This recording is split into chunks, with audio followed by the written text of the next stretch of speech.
ሰላም ጤና ይስጥልን ውድ የሆናችሁ የቻናላችን ቤተሰቦች ዘውትር የምንለቃቸውን ተአማኒነት ያላቸው መረጃዎችን ሰብስክራይብ በማድረግ አብራችሁን ሆኖ እንላለን። ለዛሬ ሰኔ 29 ለተሰኞ እነሆ ኢትዮጵያ ሲባል ማንነት፣ ነጻነት፣ ህልውና፣ ጀግንነት፣ ታሪክ፣ እምነት የሚመሰክር ትርጉም ያለው ሀገር ናት ይላሉ የታሪክ ተመራማሪዎች ኢትዮጵያውያንም ሆነ የውጭ ምሁራን።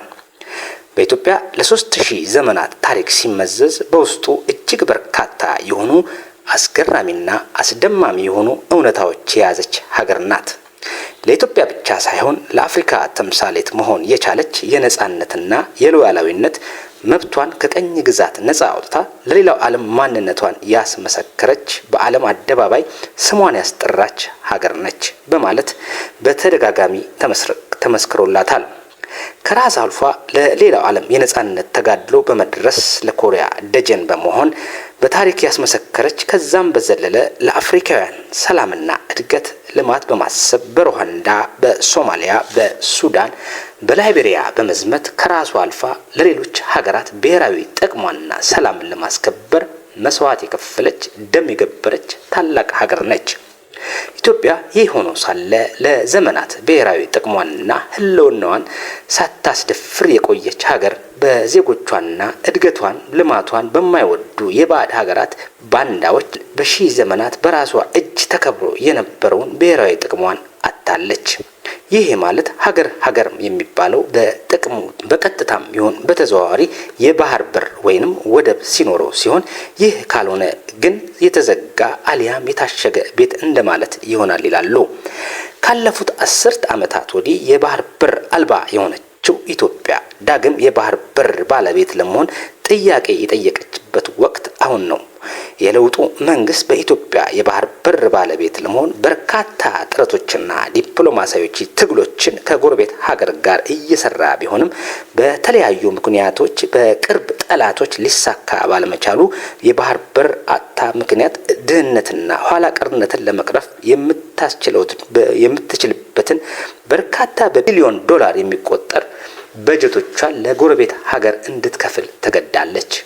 በአሁኑ ወቅት የቀይ ባህር በርን የባህር በር ለመጠቀም ከኃይል ይልቅ ዲፕሎማሲያዊ ጥያቄዎችን በመደጋገም እየጠየቀች ያለ ሲሆን ይህ ጥያቄ ውድቅ የሚያደርጉ አካላትንም ማሸማገል ትግሏን ቀጥላለች።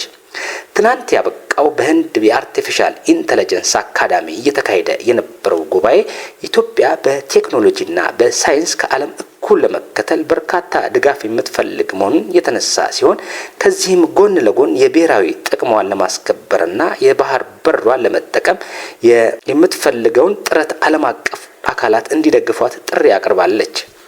በሶማሊያ ሀርጌሳ በኩል ለመጠቀም የታሰበው የወደብ አገልግሎት በሴንትራል ሶማሊያ መንግስት ተቃውሞ ማግኘቱን ሌሎች አጋዥ ሀገራትም ኢትዮጵያ የሀርጌሳ ወደብን እንዳትጠቀም እጃቸውን በማስገባት እንዳይሳካ አድርገዋል በማለት በጉባኤው ተነስቷል። ከዚህም በተጨማሪ በኢትዮጵያና ከኤርትራ ጋር ጦርነት በመግባት በኃይል ለመጠቀም የቀይ ባህር በርን በራሷ ልታደርግ ነው እያሉ የሚዘግቡ የውጭ ሚዲያዎች በዲፕሎማሲያዊ ጥረቱን እንዳይሳካ ምክንያት ሆነዋል ተብሏል። በአሁኑ ወቅትም በኢትዮጵያ የባህር በር ባለቤት ለመሆን ሳይሆን በባህር በር በጋራ ለመጠቀም የሚል ስትራቴጂ እንጂ ምንም አይነት የኃይል አማራጭ የመጠቀም አጀንዳ የላትም በማለት በጉባኤው ተገልጿል። ዛሬ የለውጡ መንግስት ከዓመታት በፊት በነበረው መንግስት ኤርትራ በራሷ ነጻነት አውጃ የተገነጠለች ሀገር ብትሆንም በባህር በር አጠቃቀም ዙሪያ የተቀመጡ ስምምነቶች ዓለም አቀፋዊ ሳይሆን የኢትዮጵያን አንሸራቶ የሚጥል አንቀጽ ላይ የተመሰረተ መሆኑን ዛሬ የባህር በር ጥያቄ ለዓለም አቀፍ ደረጃ ተቀባይነት እንዳይኖረው መድረሱን ኢትዮጵያን አንሸራቶ የሚጥል አንቀጽ ላይ የተመሰረተ በመሆኑ ዛሬም ኢትዮጵያ የባህር በር ጥያቄዋን ለዓለም አቀፍ እንዳታቀርብ ተቀባይነት እንዳይኖረው አስተዋጽኦ አድርጓል በማለት ሀሳባቸውን አቅርበዋል። ሰላም።